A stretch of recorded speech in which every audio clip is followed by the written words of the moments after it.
여러분, 말씀을 읽는 것, 그리고 찬양하는 것, 그리고 기도하는 것 중에 뭐가 제일 어렵나요? 셋 중에. 말씀, 찬양, 기도, 요 셋 중에 뭐가 제일 어렵습니까? 다 어려워요? 아이고, 다 어렵다고 하면 어떡하죠? 곤란한데, 그런 대답은 안 나올 줄 알았는데. 말씀을 읽는 것, 찬양을 부르는 것, 그리고 기도하는 것 중에 무엇이 제일 어렵습니까? 말씀을 읽는 것은 성경책을 보면 됩니다. 또는 요새는 성경책을 읽어주는 그런 어플이나 프로그램도 있습니다. 그래서 그렇게 어렵진 않습니다. 찬양도 반주에 맞춰서 부르거나 또는 요새는 찬양 음악이 TV나 핸드폰에서도 자주 나옵니다. 그럼 그걸 통해서 같이 부를 수도 있습니다. 그런데 기도는 이상하게 쉽지 않습니다. 누군가가 대신하는 게 아니라 내가 해야 되기 때문이죠.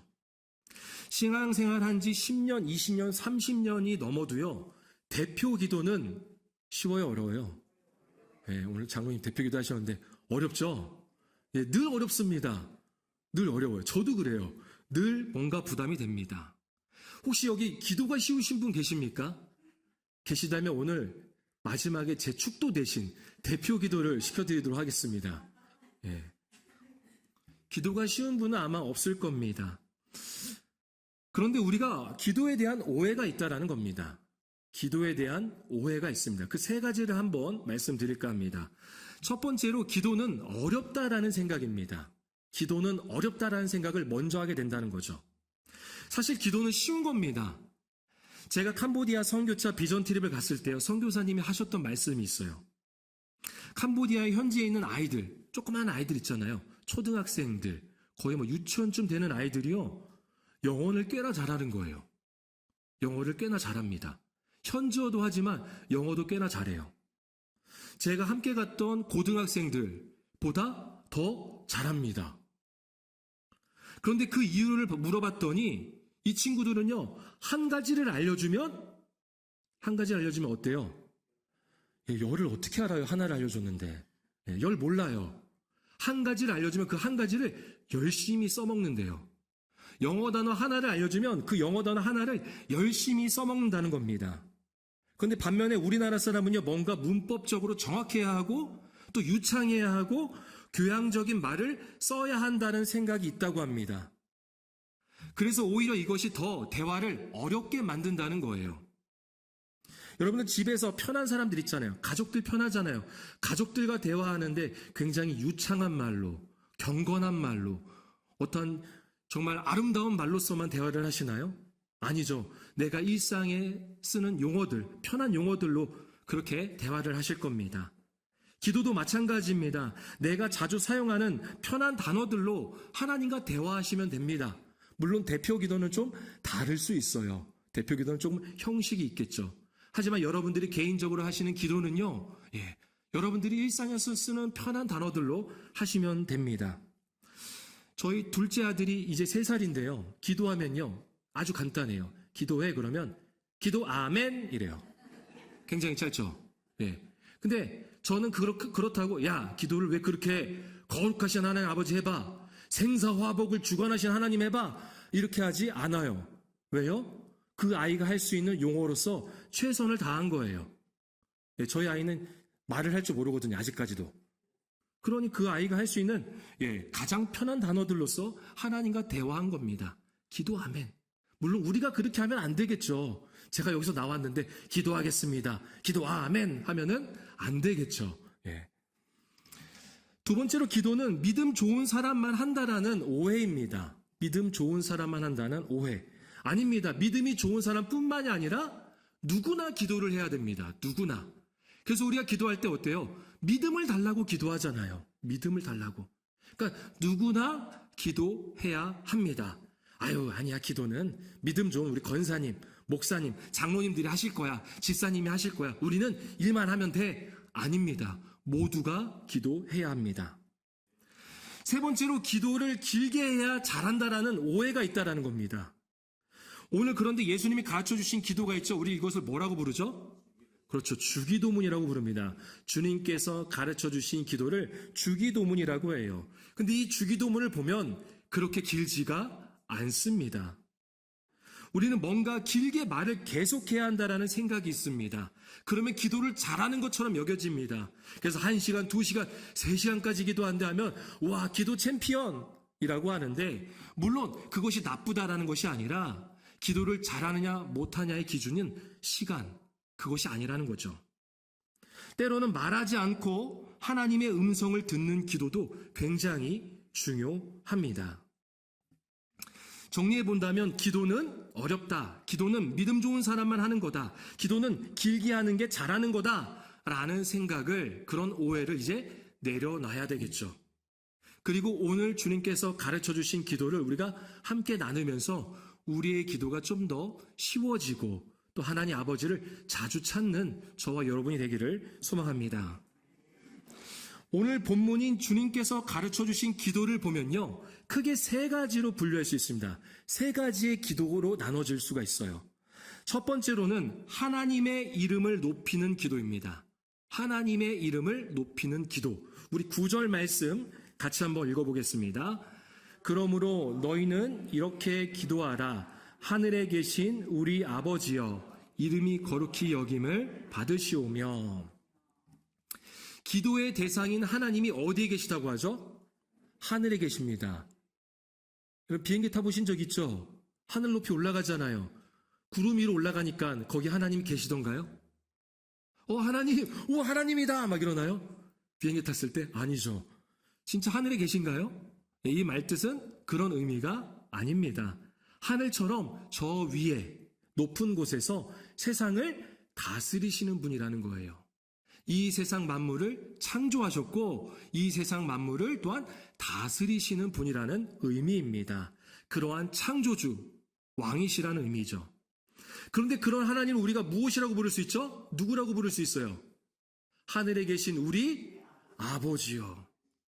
우린 그런 하나님을, 그런 왕을 우리가 아버지라고 부를 수 있는 특권을 갖고 있습니다. 이게 얼마나 감사한지 모릅니다. 그래서 우리는 거기에 대한 반응으로서 감사와 찬양과 영광을 올릴 수밖에 없는 거예요. 그래서 하나님의 이름이 거룩히 여김을 받아야 한다라고 그렇게 기도를 시작하는 겁니다. 하나님의 이름이 높임을 받아야 합니다라는 거죠. 우리들 교회 김양재 목사님의 100% 응답받는 기도라는 책이 있습니다. 그 내용의 일부를 제가 그대로 읽어보겠습니다. 사사건건 간섭하며 구박하는 시아버지였지만 아무쪼록 잘 섬겨서 전도하겠다고 오랫동안 기도해온 지사님이 계셨다. 그런데 어느 날 지사님에게 홀연히 자궁 내막암에 걸리는 사건이 찾아왔다. 그 지사님은 너무 원통하고 분해서 나를 힘들게 하는 시아버님은 저리 건강하신데 왜 하필 저인가요?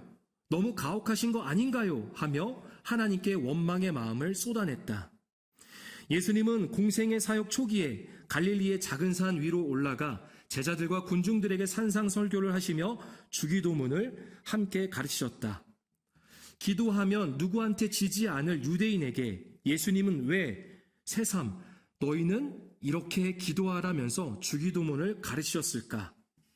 아마도 당시 유대인들은 기도문을 그저 달달 외우기만 했거나 남들에게 보이기 위해 형식적으로 기도했거나 내가 원하는 것을 얻으려고 정욕적인 기도를 했던 모양이다. 지금 우리는 어떤가? 시어머니 병간호하기 싫고 남편 밥 차려주기 귀찮아 하면서도 기도 모임에 열심히 다니면서 그래도 내가 시아버지와 시어머니와 남편을 위해 기도했다고 생색내고 있지는 않은가? 지성이면 감천이라고 내가 이 정도 기도하면 하나님이 들어주시겠지 하며 내 수고와 정성이 응답을 가져오는 줄 알고 한을 푸는 기도를 하고 있진 않은가? 기도는 대상을 올바르게 인식하는 것에서부터 시작되어야 한다. 그런데 많은 사람이 기도의 대상이 누구인지, 하나님이 어떤 분인지, 얼마나 나를 사랑하시는지조차 제대로 알지 못한 채 기도한다. 그러니 기도 응답에 대한 확신이 없어서 자꾸 똑같은 말을 길게 들어 놓는다. 또 하나님이 나를 몰라주신다고 생각해서 눈물을 흘리고 악을 쓰고 애원을 한다. 공감하시나요? 네, 저를 비롯해서 모두가 아마 공감하실 거라 생각이 됩니다. 우리에게는 그런 경우도 참 많이 있는 것 같습니다. 여러분, 그래서 우리가 기도하기 전에 기도의 대상이 누구인지를 먼저 인식하는 게 중요합니다. 기도의 대상은 내가 아니라 하나님이십니다. 하나님은 온 세상을 만드셨고 또 우리를 만드신 분이십니다. 하지만 우리는 하나님을 배신하고 죄의 길을 살아온 자들입니다. 그래서 죽을 수밖에 없는데 하나님께서 하나뿐인 아들을 내어주시면서까지 우리의 죄를 용서해 주셨고 또 우리에게 영원한 생명을 주셨습니다. 그리고 아버지라 부를 수 있는 특권도 주셨습니다. 우리의 기도가 달라져야 합니다. 내 삶의 크고 작은 일들의 실패에 대해서 원망과 불평이 아닌 감사와 찬양과 영광을 올리는 기도로 말입니다. 하나님의 이름을 높이는 기도를 하십시오. 이것이 예수님께서 가르쳐 주신 기도의 시작입니다. 두 번째로 주님이 가르쳐 주신 기도는요, 하나님의 나라와 하나님의 뜻을 구하는 기도입니다. 하나님의 나라와 하나님의 뜻을 구하는 기도입니다. 우리말 성경으로, 앞에 보시면 자막 나와 있는데요. 우리말 성경으로 우리 10절 말씀을 같이 한번 읽겠습니다. 주의 나라가 임하게 하시고 주의 뜻이 하늘에서와 같이 땅에서도 이루어지게 하소서. 주의 나라가 임하게 하시고 하나님의 나라가 이 땅에 임할 수 있도록 기도해야 합니다. 이거는 단순히 주님 빨리 재림해 주세요. 주님 그래서 이 나라를 빨리 주님의 나라로 세워주세요. 변화시켜 주세요. 라는 기도가 아닙니다. 저와 여러분을 통해서 이 땅에 하나님의 나라가 선포되어야 함을 의미합니다. 우리를 통해, 저와 여러분들을 통해 가정과 교회와 모연 지역에 하나님의 정의와 공의가 실현될 때 하나님의 나라가 임하는 것입니다. 그렇게 하나님의 사랑이 흘러서 우리의 가정이 하나님의 나라가 되고 우리의 교회가 하나님의 나라가 되고 이 지역이 하나님의 나라가 될 줄로 믿습니다. 이어서 하나님의 뜻이 이루어지는 것입니다. 주의 뜻이 하늘에서와 같이 땅에서도 이루어지게 하소서. 주의 뜻, 하나님의 뜻이죠. 그렇다면 하나님의 뜻이 무엇인지 알아야 우리가 구할 거 아닙니까? 하나님의 뜻은 성경에 굉장히 많이 나와 있습니다. 그 중에서 오늘은 데살로니가전서 5장의 말씀만 살펴보도록 하겠습니다. 데살로니가전서 5장 16절에서 18절까지의 말씀을 통해 하나님의 뜻이 무엇인지 우리 함께 읽어보도록 하겠습니다. 항상 기뻐하라, 쉬지 말고 기도하라, 범사에 감사하라. 이것이 그리스도 안에서 너희를 향하신 하나님의 뜻이니라. 아멘. 하나님의 뜻이 뭐예요? 항상 기뻐하고 쉬지 말고 기도하고 범사에 감사하는 것입니다. 이것을 놓고 이것을 구하는 기도를 해야 된다는 거죠. 슬프게 사는 것이 하나님의 뜻이 아닙니다. 기쁘게 사는 것이 하나님의 뜻입니다. 여러분 생각해 보세요. 하나님이 이 세상 만물을 창조하시고 6번이나 하셨던 말씀이 있어요. 보시기에 좋았더라. 보시기에 좋았더라. 하나님이 이 세상 만물을 창조하시고 기쁘셨습니다. 행복해 하셨습니다. 그리고 이러한 세상, 하나님 만드신 세상 가운데 사는 우리로 하여금 우리 또한 보기에 좋은, 그렇게 기뻐하는 삶을 살아가기를 원하신다라는 겁니다. 기뻐하는 삶을 사십시오. 또한 쉬지 말고 기도하는 것이 하나님의 뜻입니다. 쉬지 말고 기도하라는 것은요, 기도를 호흡하듯이 하라는 거예요. 호흡하듯이. 인간의 뇌에는 200만 개의 뇌세포가 있다고 합니다. 뇌세포 하나하나에는 무한한 저장 능력이 있다고 합니다. 뇌세포가 죽지 않고 살기 위해서는 에너지가 필요한데 혈관을 통해서 흐르는 이 피가 산소와 포도당으로부터 영양분을 공급받는다고 합니다. 다시 말해서 호흡하지 않으면 피 속에 산소가 없게 되고 그러면 뇌세포가 죽게 된다라는 거예요. 쉬지 말고 기도하라는 것은 늘 영적인 생명의 호흡을 하라는 말씀입니다. 교회에서만 기도하라는 것이 아니라 식사할 때만 기도하라는 것이 아니라 늘 언제나 우리와 함께 하시는 하나님을 기억하면서 쉬지 말고 숨을 쉬듯이 그렇게 하나님께 기도하시길 바랍니다. 그리고 범사에 감사하는 것이 또한 하나님의 뜻입니다. 감사는 우리의 성품을 좋게 만들고 긍정적인 생각을 가져다 줍니다. 제가 여러분들의 기도 제목을 어떻게 하면 알 수 있을까 하다가 여러분들이 귀하게 드리는 헌금의 그 기도 제목들이 있잖아요. 그것을 다 지금 기록하고 있습니다. 그렇게 보면서 기도하는데 여러 기도 제목 중에 많은 분들이 감사에 대한 기도를 올리시더라고요. 은혜 주신 것 감사, 범사에 감사, 좋은 결과 주심에 감사, 늘 주님께 감사드립니다. 한 주간도 지켜주신 은혜 감사, 생활비 주심에 감사, 건강 주셔서 감사 등등의 감사의 기도 제목을 올리시더라고요. 하나님께 감사할 줄 아는 사람은요, 사람에게도 감사할 줄 알고요, 그리고 사람에게 선한 영향력을 끼치며 살아갑니다. 그게 감사하는 사람이에요. 하나님의 뜻인 범사에 감사하는 기도를 들으십시오. 하나님께 구하는 자에게 감사의 마음을 주실 줄 믿습니다. 세 번째로 주님이 가르쳐 주신 기도는요, 우리의 필요를 구하는 기도입니다. 우리의 필요를 구하는 기도입니다. 우리말 성경으로 11절부터 13절까지 앞에 나와 있습니다. 화면에 우리말 성경으로 11절부터 13절까지 함께 읽겠습니다. 오늘 우리에게 꼭 필요한 양식을 내려주시고 우리가 우리에게 죄 지은 자를 용서한 것 같이 우리 죄도 용서해 주소서. 그리고 우리를 시험에 들지 않게 하시고 악에서 구하소서. 나라와 권세와 영광이 영원토록 아버지께 있습니다. 아멘.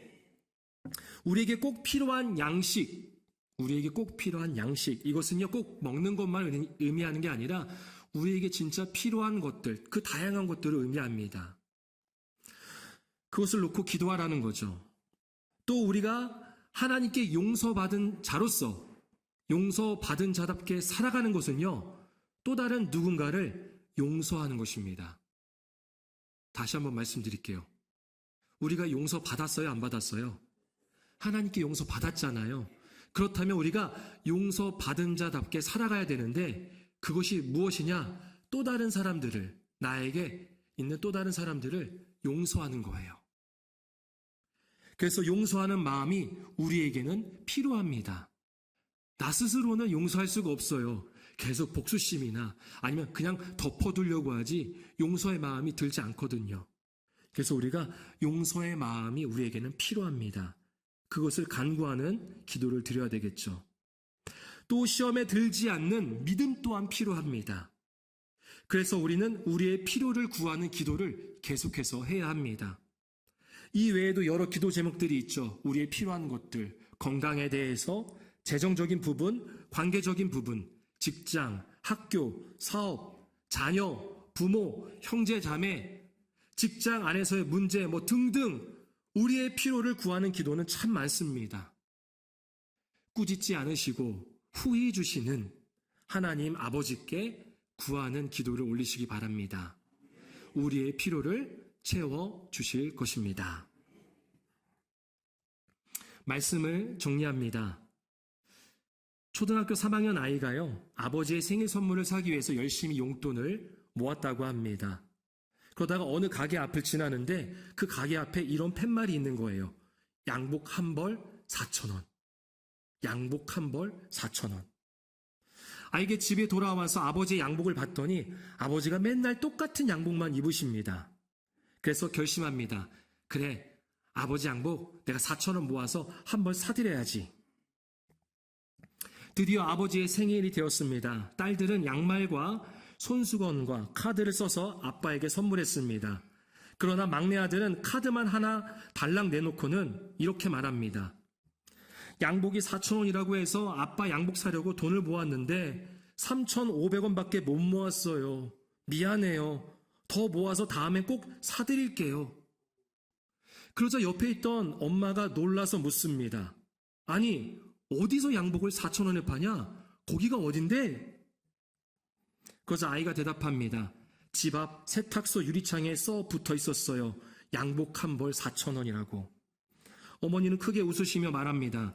야, 그것은 한 벌에 4,000원에 판다는 게 아니라 양복 한 벌에 4,000원 받고 드라이클리닝 해준다는 거야. 아빠는 흐뭇해하며 이렇게 말합니다. 막내야, 아빠에게 양복 선물하겠다고 용돈 안 쓰고 모은 것이 고맙구나. 아빠는 너가 사준 양복을 입은 것이나 다름없어. 아빠는 우리 막내가 건강하게 자라고 바르고 멋있는 사람이 되면 그만이야. 그걸로 만족해. 라고 말하며 막내 아들을 꼭 안아주었다고 합니다. 이것이 생일 카드와 양복 살 돈 3,500원을 들고 있는 막내 아들에 대한 아버지의 마음입니다. 그렇습니다. 하나님 아버지는 우리가 화려한 미사오구나, 무언가 많이 외워서 길게 하는 기도를 원하시는 게 아닙니다. 우리의 있는 그대로를 들으시고 기뻐하십니다. 그래서 기도에서 가장 중요한 것은 바로 아버지와 나, 친밀한 관계입니다. 이것이 가장 중요해요. 저 멀리 있는 신이 아니라, 저 높으신 왕이 아니라 그분이 누구예요? 나의 아버지시라는 거예요. 이 친밀한 관계 속에서 기도하는 것입니다. 우리가 하나님을 아버지라고 부를 수 있는 관계에 있기 때문에 우리는 언제나 하나님께 기도할 수 있는 것입니다. 더 이상 기도를 어려워하지 마시기 바랍니다. 주님이 가르쳐 주신 주기도문을 기억하시고, 기도의 입이 열리지 않을 때는 주기도문을 천천히 하나하나 묵상하면서 기도해 보시기 바랍니다. 온 세상을 지으시고 통치하시고 그 하나님께서 우리를 자녀 삼아주시고 우리의 죄를 용서하시고 영원한 생명을 주셨습니다. 우리는 하나님의 이름을 높일 수밖에 없습니다. 감사와 찬양과 영광을 받기에 합당하신 하나님을 높이는 기도로 기도를 시작하시길 바랍니다. 또한 하나님의 정의와 공의, 그 사랑이 우리를 통해 흘러서 우리 삶의 모든 곳이 하나님의 나라가 되기를 구하십시오. 기쁘게 살고 숨을 쉬듯 하나님께 기도하며 범사에 감사하는 하나님의 뜻을 구하는 기도를 올리시길 바랍니다. 그리고 우리의 필요를 아버지 되신 하나님께 간구하십시오. 나를 나보다 더 잘 아시는 하나님 아버지께서 우리에게 가장 선한 것으로 응답해 주시리라 믿습니다. 그런 하나님 아버지께 기도하는 저와 여러분이 되기를 소망합니다.